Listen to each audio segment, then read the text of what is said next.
HR director of an events company, you arrive in work on Monday morning to the following email about Adrian Peters, an employee and member of your leadership team, and Johnny Diamond, a well-known musician with whom the company has worked for a number of years. We are writing as a group to ask for your help regarding the behaviour of Johnny and Adrian. Throughout the time we've been working on the festival, Johnny and Adrian have behaved inappropriately to the female staff. They've repeatedly made lewd comments about the women in the work crew and the media and PR tent, propositioned the women working on or around the music stage, and shared sexist and inappropriate jokes and berated us when we don't share their humour. Adrian's behaviour is more measured in the office, but it's well known that he regularly oversteps what is appropriate. Johnny's behaviour appears to be an open secret in the industry. We are prepared to give evidence, and we have inappropriate texts from both men. We would like your assurance that we will not be penalised in any way before going ahead, and that this won't be brushed under the carpet in a sham investigation. Many thanks, Jane, Lucy, Julia, Sarah and Helen. One of the things we find very early on in this sort of investigation is you'll have competing interests. There'll be people that want to confront Johnny and Adrian, and other people that really are just concerned about protecting the company's reputation. And there aren't any right answers to those things, but it is critical that you quickly establish a clear and coherent strategy. For example, you might need to think about who should be involved in your investigation. Are all the signatories employees of your organisation? Are there likely to be witnesses who are not employees? Does Johnny have an agency who needs to be part of the process? And if so, when do you involve them? And do you notify your insurers now or a bit later on?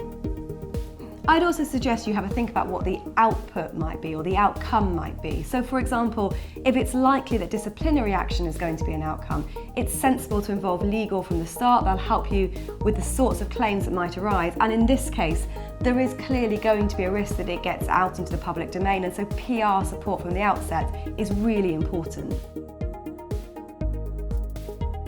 So we've set out on the slide a high-level plan for an investigation, but a couple of additional thoughts. Can you interview some of the complainants, or do you need to speak to all of them? Repetitive allegations mean that you might just be able to look at a sample, but if you do that, make sure that you communicate properly, because the people that aren't interviewed need to understand the reasons that you're doing that, and not that you're not taking their own concerns seriously. Another option for you to consider is whether Adrian should be suspended.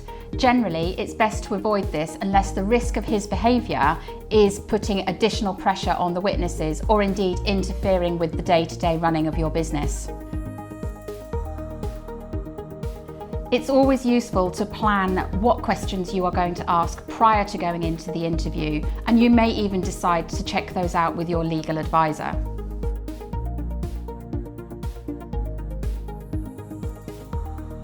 Do you need to share the names of the complainants with Johnny and Adrian when you speak to them?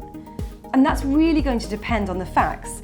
Johnny and Adrian have to be given a fair opportunity to defend themselves, and if the allegations relate to things that happened one-on-one, it's very difficult for them to have that opportunity if they're not given the names of the individuals. But there's likely to be lots of other allegations that arise in a group scenario, potentially lots of witnesses, in which case it might not be so necessary.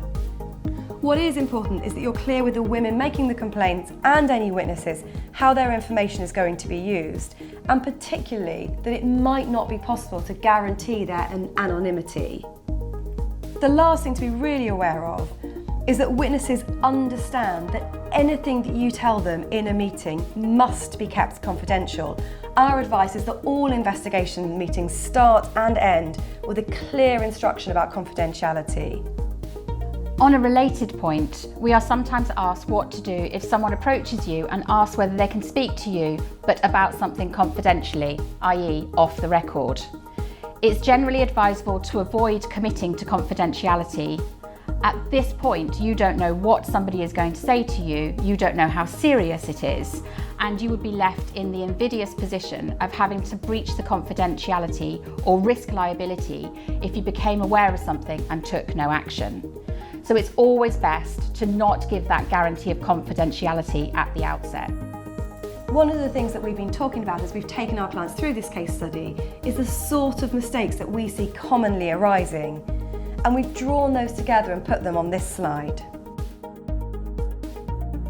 We're often asked about how to effectively use termination and settlement agreements in sexual harassment claims and investigations.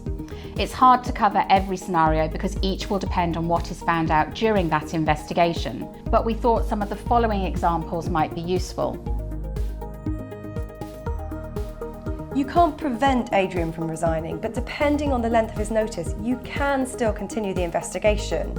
For example, it would be possible to dismiss Adrian for gross misconduct after his resignation, in other words, bringing his employment to an earlier end.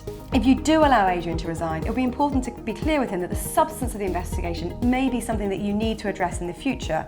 For example, in relation to any reference that you give him, resigning doesn't necessarily avoid that.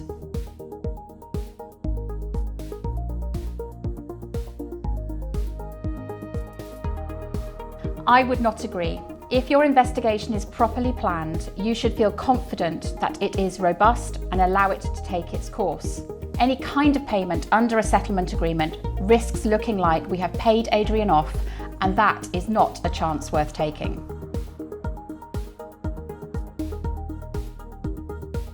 I'd be more inclined to agree in these kind of circumstances, but careful thought needs to be given to how you do it. It would be usual to have confidentiality provisions in a settlement agreement, but we'd need to be cautious to avoid it looking like Jane has been gagged. That means the timing is really important. It's likely to be able to agree that sort of request nearer the end of the process when all the evidence has been given. If you want to allow Jane to go before the end of the investigation, then you do also need to think about whether you're going to need her ongoing support, maybe as a witness if not as an individual claimant. Different ways of raising concerns. These are things that we think you should think about. Although this was a formal complaint, remember not everything will be raised in a formal way. Just because a concern is not set out in a formal email, it doesn't mean you don't need to respond. Our best practical advice would be to ensure that your senior staff are trained to recognise when a concern is being raised with them and how to escalate it appropriately. There's a much bigger risk of reputational damage if concerns are being raised with managers but they're not being addressed. We'd also suggest you train your senior staff how to deal with a situation where an employee is raising something that's too serious to ignore but is insisting on it being kept confidential. If you need any further help on how you plan or manage your investigation, then please do contact us at Lewis Silkin.